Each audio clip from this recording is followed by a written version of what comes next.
Olá pessoal, eu sou a Tati Rabelo, estou aqui para falar do mais recente filme que eu e meu dupla produzimos, o Rodrigo Lhares. O filme chama Bestiário Invisível. A gente está aqui hoje no Sesc Glória, lugar super importante para a cultura capixaba, eu diria que é centenário. A gente tem uma produtora que chama Mirabólica, somos uma dupla, a gente trabalha junto há mais de 15 anos já, a gente se conheceu na faculdade. Somos os dois publicitários, estudamos na UFES, vale a pena ressaltar isso porque as universidades federais se encontram no processo de desmonte por conta desse desgoverno, e acho importante ressaltar que tem gerações aí que vieram da UFES, e nós começamos juntos a Mirabólica em 2003, se eu não me engano, então já somos belos titios aí do audiovisual.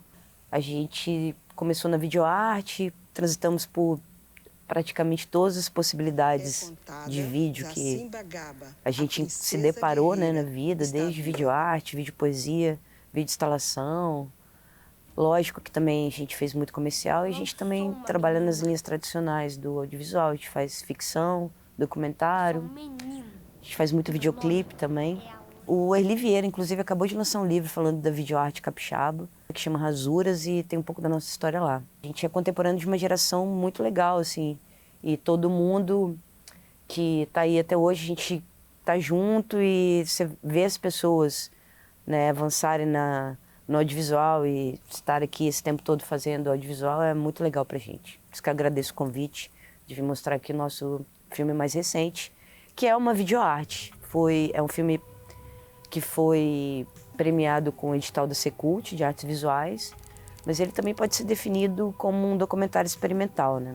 Essas definições são todas muito tênues, e a verdade é que é um grande expurgo, né? É um documentário que fala sobre LGBTQIAP+, nossa comunidade é mais massacrada, o país é o país que mais mata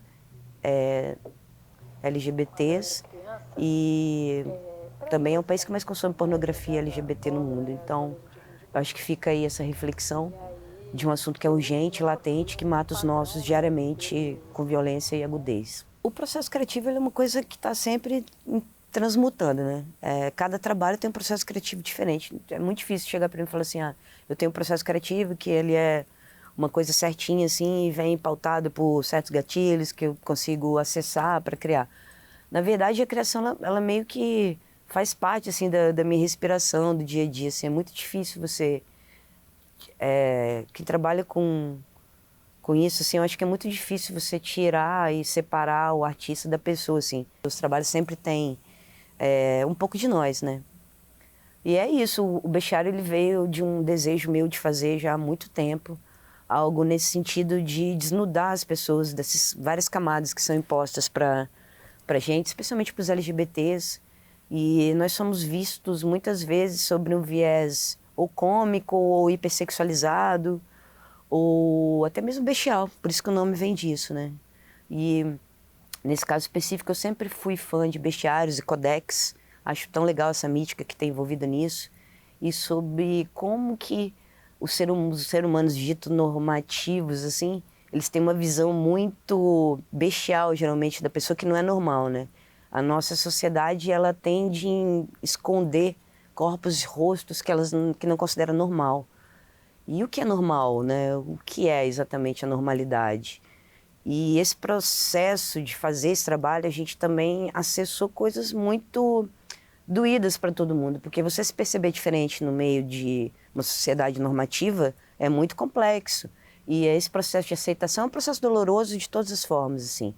Então, para fazer esse trabalho, a gente teve que acessar lugares dentro da gente também bastante doloridos. Mas como a gente já tem essa pegada que tem um certo bom humor, uma pegada punk, assim, a gente conseguiu misturar isso de uma forma bem humorada, que também é um pouco o signo da comunidade LGBT. A gente leva as coisas com humor. Fiquei muito feliz com o resultado dessa colheita, assim, de coisas e dessa troca de experiências com as personagens e poder acessar esses relatos e transformar dores em arte. Antes do Bestiário, a gente lançou alguns outros filmes. Um deles é O Pássaro Sem Plumas, que é uma ficção também 15 minutos, que conta a história de uma criança trans dos anos 80, que tem uma grande dificuldade todos os dias. Ela, um simples fato de comprar pão na vida dela é uma aventura, porque ela tem que passar por os meninos que fazem bullying, é um cachorro muito bravo, e esse é o plot do filme, né? Essa superação de um dia simples, que pode ser na vida de qualquer um, mas como é diferente para uma criança trans, especialmente com esse recorte dos anos 80, que nem existia a palavra transexual, que é a palavra dos anos 2000, do novo século. A gente também fez um documentário de animação que chama Zacimba Gaba, Um Raio na Escuridão, que conta a história de uma maravilhosa heroína capixaba, que foi fundadora de um dos primeiros quilombos aqui no Espírito Santo, na região de Sapé do Norte. Conta a história toda dessa princesa que foi escravizada, ainda criança, em Angola, e trazida forçadamente, como vários escravizados aqui no Brasil, no que foi a maior migração forçada do mundo, né, até hoje. E veio aqui para o Espírito Santo, cresceu, escravizada, conseguiu a libertação da sua fazenda e formou um dos primeiros quilombos. E não satisfeita, ela ainda... eu não sei se vocês sabem, mas São Mateus, aqui no norte do Espírito Santo, foi o último porto a abolir o comércio de escravizados, né? Isso é uma mancha na nossa história, fora a escravidão, mas especialmente aqui no Espírito Santo. E Zacimba, ela atacava os navios mercantes que vinham e paravam ali no porto. E ela desenvolveu uma espécie de ataque para poder libertar os escravizados ainda quando chegavam, né?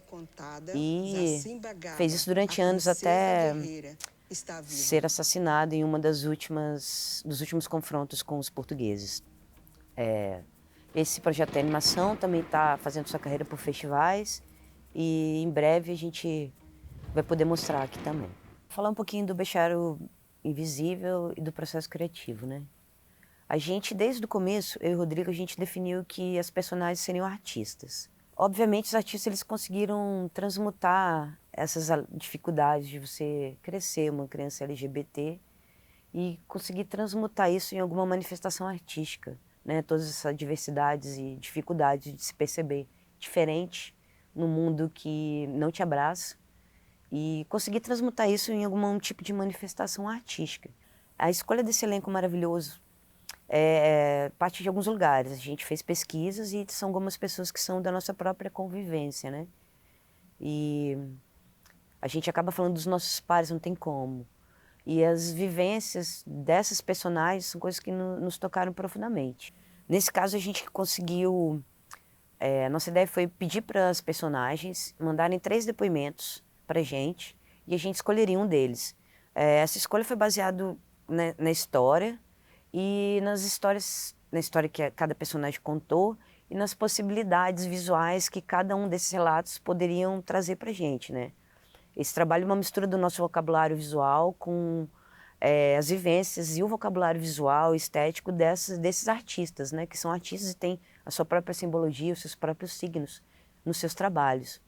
E o nosso grande desafio, acho que era trazer isso, juntar com nós, fazer esse match da nossa estética com a estética de cada personagem. Uma mistura do nosso vocabulário visual com o vocabulário visual dessas personagens. A gente fez um match bem legal sobre isso.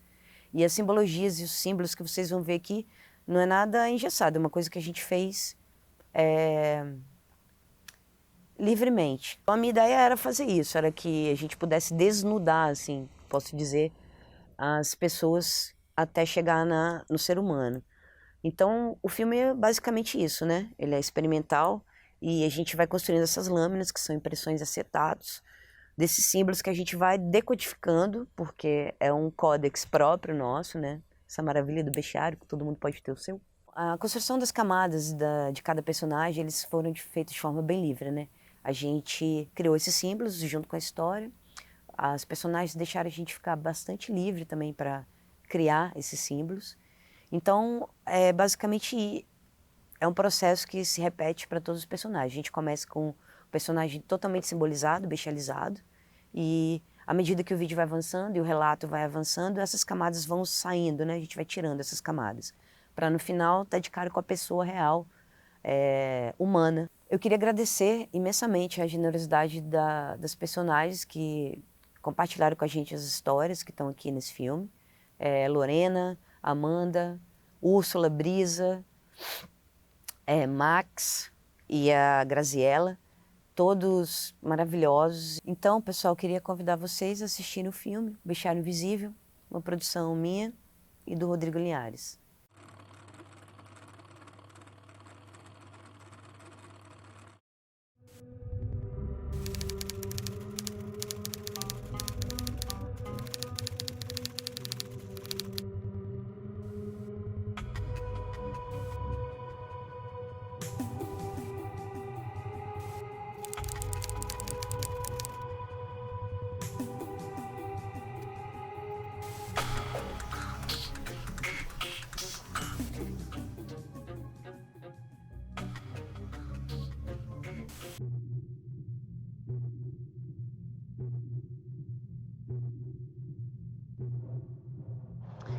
Quando eu era criança, pré-adolescente, assim, né? Jogava bola, eu era goleiro de handebol.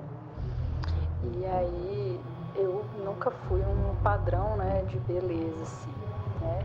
Diante das pessoas que me circulavam. E aí quando eu ia jogar bola, né? Os meninos da torcida adversária, né? Um grupo grande, assim, de adolescentes, eles gritavam para mim bem assim da arquibancada, num coro muito alto: Maria Motosserra, Maria Motosserra. E eu não entendia, né, o que eles estavam falando. Eu me lembro que eu ficava com vergonha, que eu não entendia, mas eu entendia que aquilo era relacionado a algum aspecto físico ou alguma expressão corporal minha. E eu só fui entender o que significava isso depois de muito tempo. Ou eu tô pintando e as crianças vêm dialogar comigo e elas sempre perguntam assim: Você é menino ou menino? Você é menino.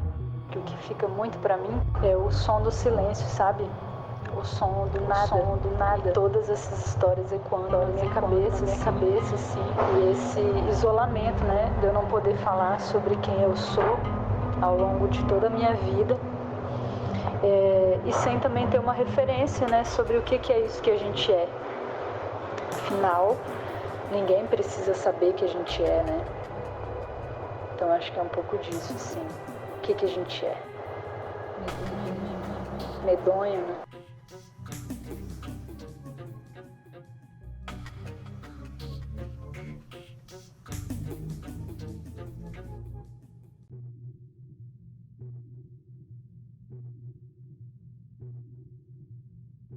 Olá, me chamo Graziella Real, tenho 26 anos, sou mulher trans e aos 15 anos de idade na minha escola sempre teve chacota, sempre foram de brincar,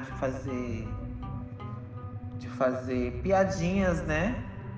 E aos 15 anos eu lembro que uma professora minha, professora de história, não me recordo o nome dela, eu precisava fazer uma ligação, não lembro se foi uma ligação ou alguma coisa assim do tipo, que eu precisava sair.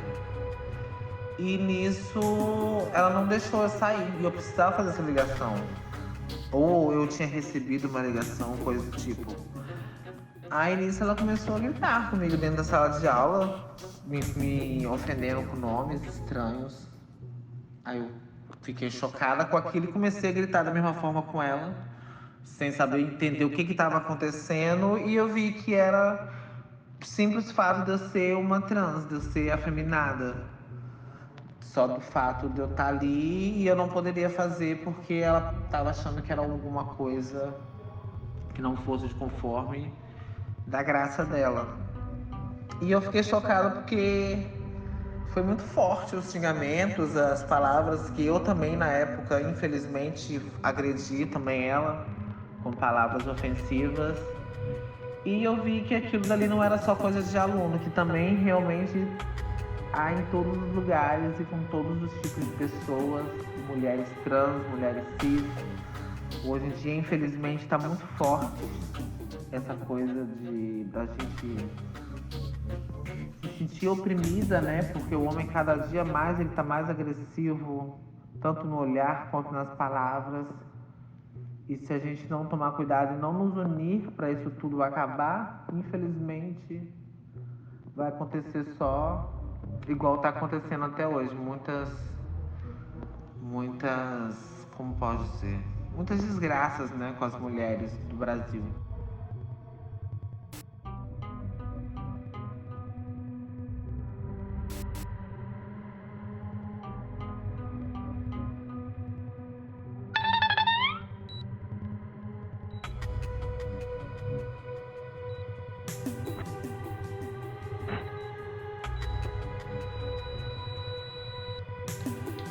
Quando eu tinha 16 anos, mais ou menos, os meus pais me colocaram no colégio evangélico para me curar. Engraçado, porque logo no meio do ano entrou uma menina nova na sala que eu me apaixonei. E a gente começamos a namorar, a gente se beijava no colégio, tudo. E tinha um grupo de meninas que sempre que eu passava ficava rindo de mim. Teve um campeonato de futebol que sempre que eu pegava, chutava bola, elas gritavam no meu ouvido, chamavam de sapatão, querendo me invalidar de alguma forma. Esse dia eu fiquei muito brava e fui tirar satisfação com ela. E logo depois o diretor da escola me chamou e me deu suspensão porque o que eu fazia da porta do colégio, o que eu fazia tinha que ficar da porta para fora do colégio.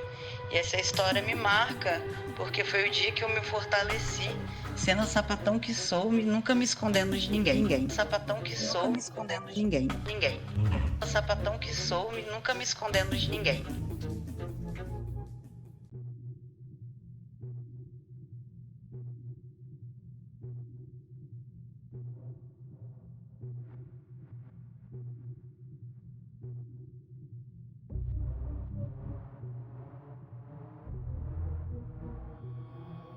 Essa história não aconteceu comigo.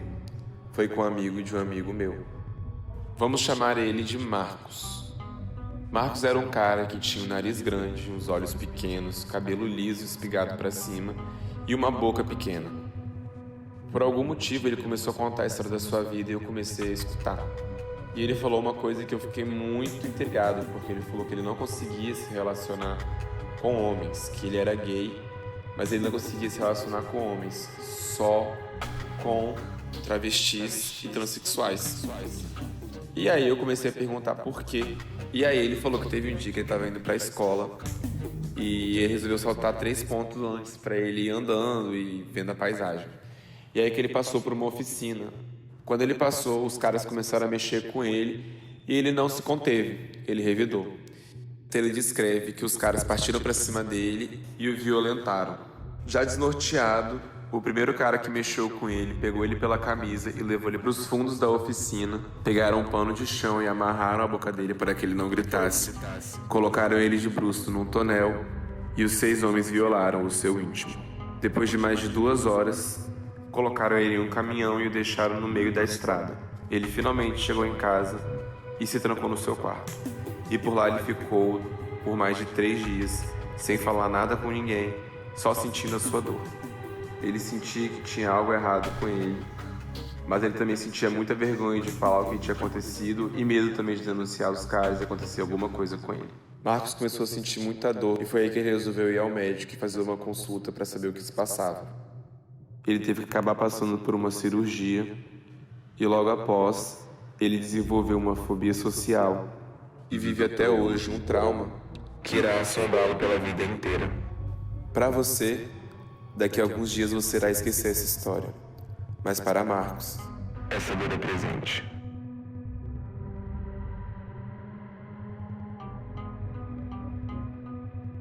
Meu nome é Max Juan, eu tenho 22 anos, sou uma pessoa transmasculina, sou artista, cozinheiro e trabalho na área da saúde. Eu acho que existem vários tipos de violência, mas a que me acertou primeiro, sendo um corpo trans, foi ouvir da minha mãe que eu nunca seria o filho dela. uma outra vez, tava com uma pessoa que eu considerava amigo.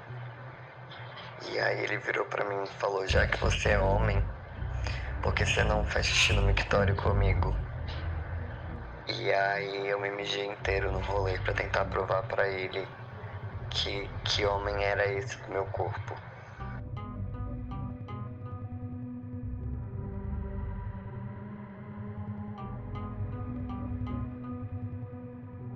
Meu nome é Ícaro, eu dou vida à drag queen Úrsula, eu sou uma bicha preta, eu sou uma drag queen gorda e eu sou DJ também. Eu acho que é difícil passar um dia sem sofrer preconceito, ainda mais sendo o que eu sou, representando o que eu represento, né? Eu sou vítima de bastante preconceito diário. Uma vez eu fui contratada pra ser atração de uma festa, dançar no palco, interagir com o público. E era uma boate que eu não estava acostumada a ir, porque eu não me sentia representado dentro daquela boate.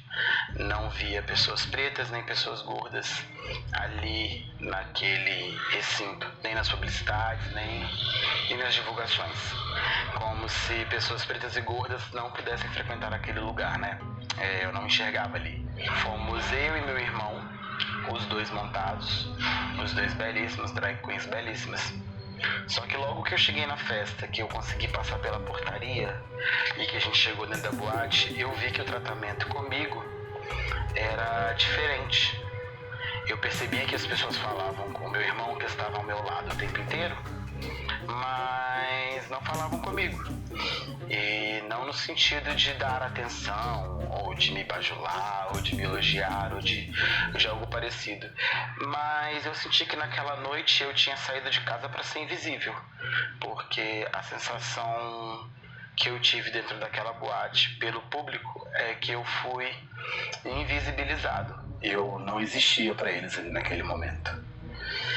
E assim, isso para mim foi um ato de preconceito, porque somos duas drag queens e ali montadas, bem produzidas, e a nossa única diferença era que uma era magra e outra era gorda, além da diferença da barba. Eu sinto que ser o que eu sou não agrada a muitas pessoas só pelo fato de ser. Isso pra mim é a forma de preconceito mais presente no meu dia a dia.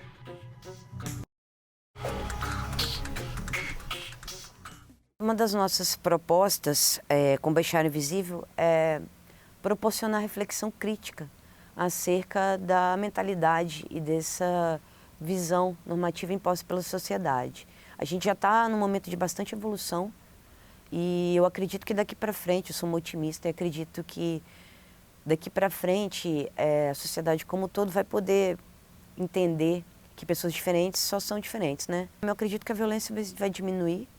E é impossível não falar do recorte histórico absurdo que a gente está vivendo nesse momento, né? Um país completamente destroçado por um desgoverno completamente acéfalo e violento.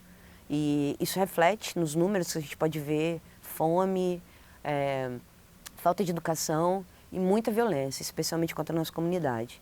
Então, acho que é importantíssimo a gente fazer esse recorte. Inclusive, a gente está num momento aí de Covid. Esse programa vai passar depois infinitamente, mas é importante ter esse recorte e entender que nosso país passa por dificuldades absurdas e que fazer filme é uma forma política também de estar colocado no mundo. O projeto financiado pelo Funcultura, a Secretaria Estadual de Cultura tem esse edital aqui que é super importante para a gente, para dar vazão a todos esses projetos, e é um excelente canal e fomentador. Sem isso a gente não consegue produzir arte, infelizmente, num país que a indústria ainda não está bem sedimentada, né? A gente vê a Cinemateca incendiada. Quem está aqui, está na guerrilha com a gente sabe da importância que a arte tem, especialmente nesse momento de pandemia. A arte foi o que salvou várias pessoas e vem salvando pessoas ao longo da humanidade. O filme continua a carreira em festivais, e acho que ano que vem ele vai para a televisão, seguindo a carreira clássica de curtas-metragens, né? Que é o processo de distribuição, é basicamente festivais, e depois a gente vai para a TV e depois para a internet. Então é isso. Obrigado vocês. Obrigada, Márcia. Obrigada, Jonas. Obrigado a todo mundo que está aqui.